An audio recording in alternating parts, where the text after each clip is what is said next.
Hey y'all, welcome to In the Pursuit of Clarity. Today we're going to talk real quickly about the blame game that's going on and the gender war. But it's not going to be the typical gender war conversation, or maybe it is and I just think I'm special or something. But no, we're going to talk about it from a specific angle where we're going to look a little deeper beneath the surface, which is something I like to do on this channel all the time, or I will like to do because this is a new channel and this might be one of the first videos. Anyway, when I look at the discourse that is happening on social media and spilling out into the real world, where everyone's blaming each other. You know, you got women saying it's men's fault. You got men saying it's women's fault. Not realizing that it's a mix of both. And while you really cannot get a full picture on which gender is doing what, well, you can say certain genders do certain things more on average, but even then, like, it's too vague of a outlook, or broad of an outlook, I should say. You really can't tell. At the end of the day, the easiest thing to say is that it's pretty equal. Men and women are pretty even. And if we strip away the gender label and look at us as people are people, all right? We all have issues to some degree. Even when you're the nicest person, there's so many things that you can do in a relationship that will push someone away, even though you're kind-hearted. And you might not think that's a problem. A lot of people would agree. I don't see, they're so nice. But the world don't work like that. And relationships don't work like that. Nor does attraction. Nor does longevity. So it's important that we try to really, really understand that. So what I see from both sides of the gender war is equal amounts of frustration towards the situation in general. And it's basically being compressed into, it's your fault. It's the whole entire species of male or female. It's all y'all fault. Every last one of y'all. Barely even know. Only been with, 2, 3, 4, 5 people. Some people up to 20 that they've been in actual relationships with. That might sound crazy, but there may be some people who are, a little older in age and they've been with a little more people. Or they might be younger in age and been with a little more people. Whatever the situation is. Listen, the fact is that you can't blame the whole entire. Do you know how many people are on Earth? I don't. I will have to Google. Maybe I'll Google and slap the answer here. But there's a lot of people on Earth. I'm pretty sure we're in the trillions. And we want to judge a whole entire species. So let's say 500 billion. You want to blame 500 billion people because of the 5 people you've dealt with? Like, let's be so for real. Let's really be for real. And we're going to say, my aunt's been through this. My mom, my cousin, my friend. Okay. 50 people. Oh, what about, I heard some people on the internet, Reddit, Okay.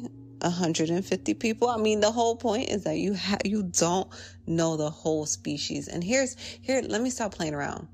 The real issue is that you wouldn't want somebody judging you off of one thing, especially something that you can't control. We can't control what we're born as. So why would you go and do that to somebody else? The thing is that people don't really think about these things. A lot of people are on autopilot, and what's controlling that autopilot are the traumas and the hurt that they've experienced in their lives. And so they're going automatically into blaming instead of self-reflection. But if you look inside, instead of focusing on everybody else, if you look inside, you can see where you're problematic, and you can take those things and improve for your next relationships. You can be a better person in your next relationships. You can also choose better partners. You really can. It's not that your perfect person won't get on your nerves. That's impossible. We're humans. We're going to get on each other's nerves. But if you find that every relationship, you're complaining about similar things. You're complaining about things that, they cheat, they lie, they this, they that. At some point, you have to step back and say, well, what the heck How do I keep running into the same type of people? What am I doing to put them out? What am I doing? And then you can't try to play victim and be like, oh, well, it's because I'm this type of person, and the whole narcissistic thing. I'm not trying to get on women right now. As a woman, I know I did it when narcissism was really popping. That's crazy to say. But when everybody was just, he's a narcissist, they a narcissist, like when it first started around like 2020, I got into that too a little bit. Now, I'm a street psychologist, by the way, if you didn't know. So I got a little bit of an excuse, but no, I did the same thing. And when you do stuff like that and you call every guy a narcissist or everything that a guy does as being narcissistic, it makes you put yourself in auto victim mode. I know as ladies, we don't like hearing that we play the victim, but a lot of us do. And men, if you're listening, don't be shaking your heads too hard, okay? Because you know you're problematic too. But no, we don't like hearing that. But yeah, it puts you in that victim type of mode to where you just automatically think you're in the clear. You didn't do anything wrong. They did everything.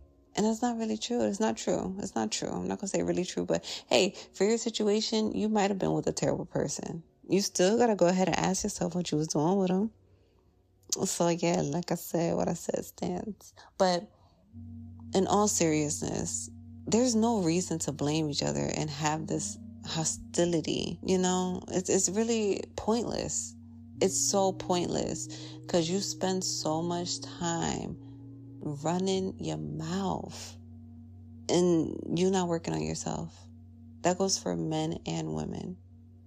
I'm going to post a video soon. I'm doing a little work on it. It's going to be not kind of like infographic a little bit, but a little bit infographic. I don't know what to call it, but I'm working on a video about the dating life of healed and unhealed people and showing the difference and how basically in a nutshell, most unhealed people, I would say all, but I have to leave wiggle room. Most people who are unhealed don't realize that they're dating their match, and it's really going to be putting into perspective basically what I'm kind of painting here. So yeah, I'll be posting that soon, but I just want to put this out real quick. So yeah, let me know what you guys think in the comments, and yeah, just tell me your thoughts, and I will catch you guys later.